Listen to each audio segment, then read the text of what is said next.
Nationwide, it's a time for journalism where there is sort of distrust of journalists and the work that they do. And I think a lot of that does have to do with the lack of transparency between publications and the people who are reading and consuming the news. And I think that for so long, journalists have tried to stay out of the story, that they haven't been really transparent about how they've been telling stories. And I think that having this transparency campaign is so key because we're really opening those doors and opening those lines of communication and telling readers, this is what we did, this is how we told the story. My name is Harini. I'm the editor-in-chief of the Daily Cal, and I use she, her pronouns.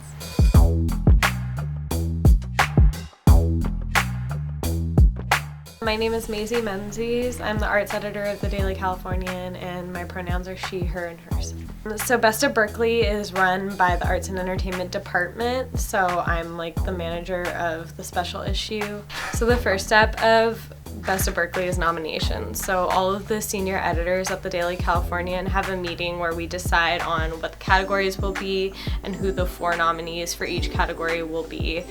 And after that deliberation, I take the results and I put them into a Google form, and we send it to our night department, which is our copy editors.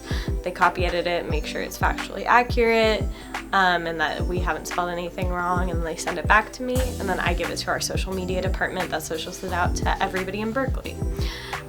So after everybody votes on it, which we give about 2 weeks for everyone in Berkeley to cast their votes for who they want to win Best of Berkeley, I take the results, I create a sign-up sheet, and I send it out to the entire editorial staff here at the Daily Cal, and let people sign up to write blurbs on the winners that they want to write about. After we get all those winners, we get them sent to us, and then me and my 2 assistants divvy those blurbs up, and we edit them for content just to make sure that they're concise and that they're clean and that they make sense.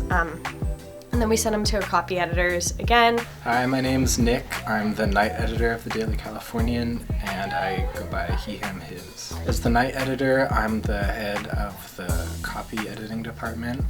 So after things are written already, they go to either me or to one of the other copy editors.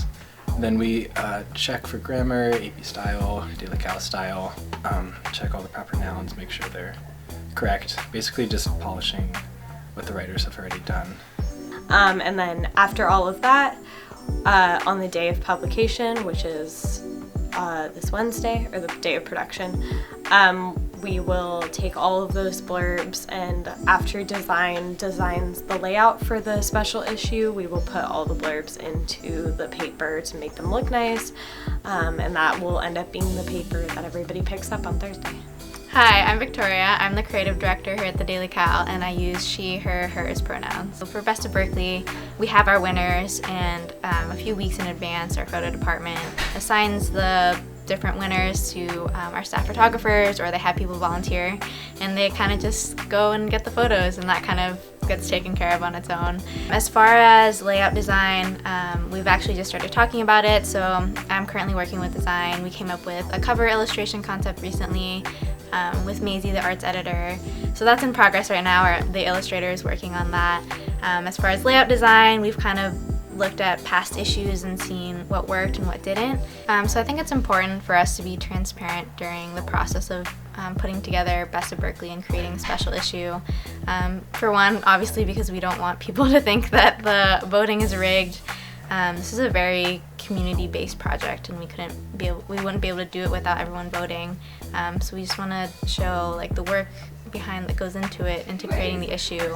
So as a newspaper of record for Berkeley, it's really important that we're being upfront about how the process that it takes to find our information and create the content that we do, because our whole entire newspaper is grounded in the fact that we're producing honest and real and authentic coverage of the Berkeley area. So being able to create a campaign like this, especially for a special issue like Best of Berkeley, which is totally informed by the community and their like ideas about what is the best of Berkeley. Like, it is important that we're showing like the process that it takes to get here, and that we're collaborating with the like community and all the different people at the Daily Cal, and that these aren't just decisions being made by like one person or like one department.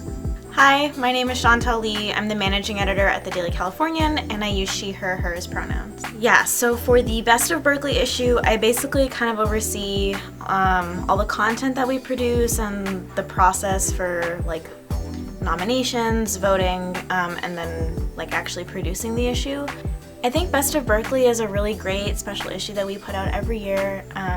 A lot of like local businesses and restaurants really like value and appreciate the issue. Whether they're nominated or they're winners, they like really look forward to it. A lot of restaurants in the area like put up a certificate or the front page of the Daily Cal when they like last won Best of Berkeley for their category. So as someone like who's worked at the Daily Cal for a while and who worked on this issue, it's really rewarding to see like how much people in our community really like appreciate the work that we put into it and the results. I think also for like students and members of our campus community, it's a great way for them to find out new like local businesses or places to like shop or eat, new places to check out, and it's also a really good way to open up our publication to the campus community and hear their thoughts about what they like best about Berkeley. I think Best of Berkeley is kind of incredible because it gives us as a local paper the chance to highlight businesses in the city and around campus that students frequent and give them recognition. And I think I really saw that, for example, last summer when I actually went personally to like a third of the winners of Best of Berkeley and personally handed them their sort of certificates. I think it's important to be transparent with our community about how we produce the Best of Berkeley special issue, because this is an issue we produce every year, and like I said, a lot of people really look forward to this issue and value our results, and so we just want to be open with our community about how that process actually works, and that like we do go by the votes that our campus community, or we do go by the results of our campus community voting. It's not just arbitrarily decided by some editors at the Daily Californian. It's really we listen to what the campus community believes should be the winners for these categories, and we like respect that, and then we produce content based on their opinions.